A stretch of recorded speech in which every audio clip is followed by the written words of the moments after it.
Shade where y'all can maybe see it better. There's the Emmitsburg Road across from us, and there's the Cadore farm that we were looking at, the barn. So the 3rd Georgia's in the center, the 48th on the left, the 22nd is on the right flank. And was that Phillips Legion? No, they're further down. They're part of Wofford's Brigade. Okay. And here is the 2nd Georgia Battalion is going to be their skirmishers. Generally speaking, even if you were stagnant or you were advancing, you had a line of skirmishers in front. Sometimes 100, 200 yards, maybe even more in front of you. They wouldn't have that shoulder-to-shoulder formation that the men advancing would. They'd be spread out. Okay. And they're sort of an early warning system.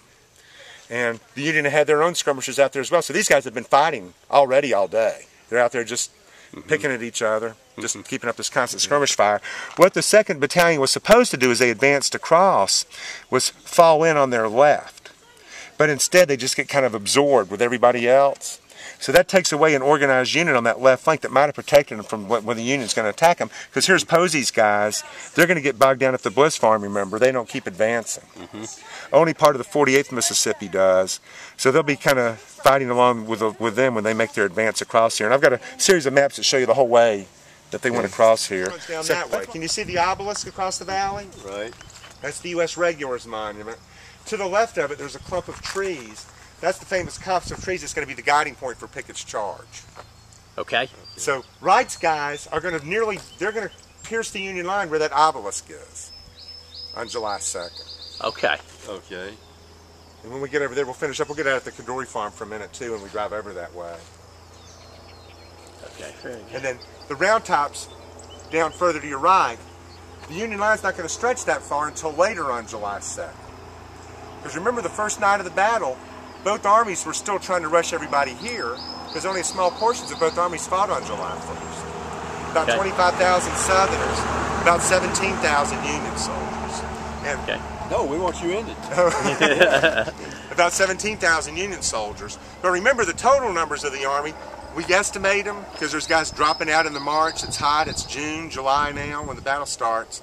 There's about 90,000 Union soldiers, we generally say here, about 70,000 Confederate. And where Robert E. Lee had been in command of the Confederate Army for a year at this stage of the war, he was my age, 56 years old.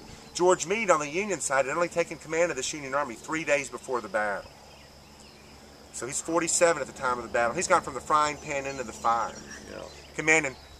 Gone from commanding the 5th Army Corps, 10,000 men, to commanding all 90,000 men, 75 miles from Washington, D.C. Okay, but you said that Wright's brigade was going at that obelisk point? Yes, but they would have embarked further down the ridge. But they come from there and heading toward that copse of trees to the right of that. Yeah, they end up fighting on either side of that that obelisk. And Pickett's charge on the 3rd day. He's going to sweep across the same way. Pickett's guys are going to be coming from further down the ridge, and they're going to split either side of that red barn. You can see through the branches.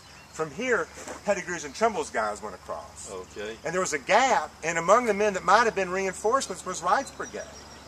But for whatever reason, Robert E. Lee didn't send them in during Pickett's charge. So Pickett there were a number of reinforcements available to Lee during Pickett's charge, but for whatever reason, he never sent them in.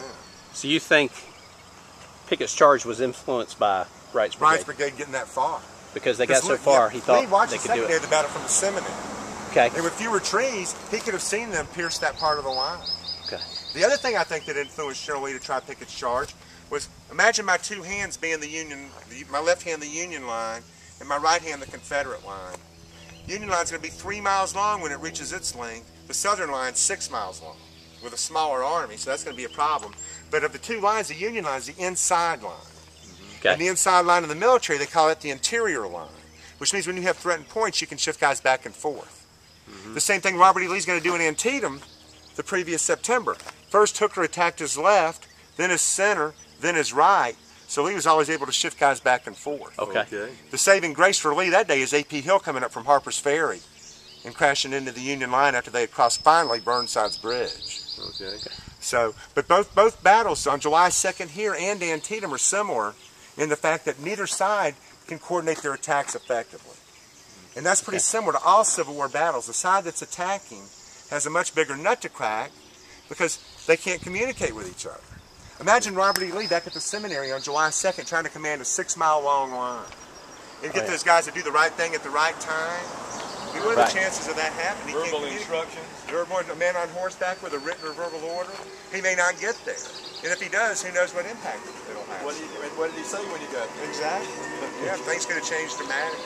So Cemetery Hill here, Right. what's the distance from there down to the Round So Tops? the Round Tops to the far southern edge of Big Round Top, that's probably close to 2 miles. Okay.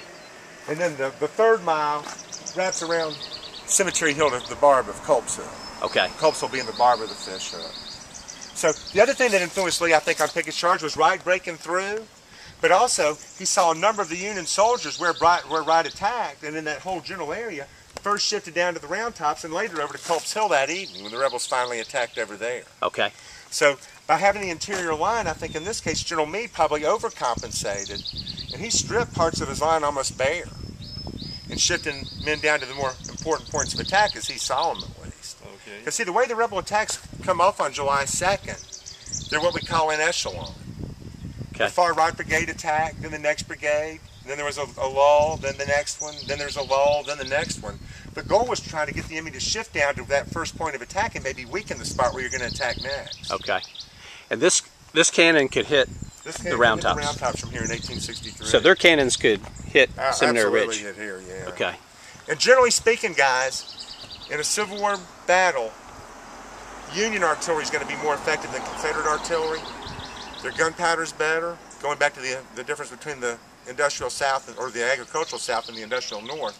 But the other problem was, when you fired a shell from here, say trying to hit any part of that Union line, you wouldn't fire a solid shell or a solid ball. It would have been hollowed out in the factory and packed full of gunpowder, maybe even some metal fragments, some spherical balls in it maybe, and it would have a timed fuse attached. And when you fired it, the goal was for that fuse to ignite, burn down as the shell whistled through the air, and when it got close to the enemy, it would explode over their heads and rain shrapnel down on them.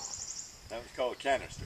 Now, the canister is a short-range ammunition that comes out of a tin can. Oh, okay. And that's when the enemy would be attacking, say, at that post and rail fence that's parallel to the road here. Yeah.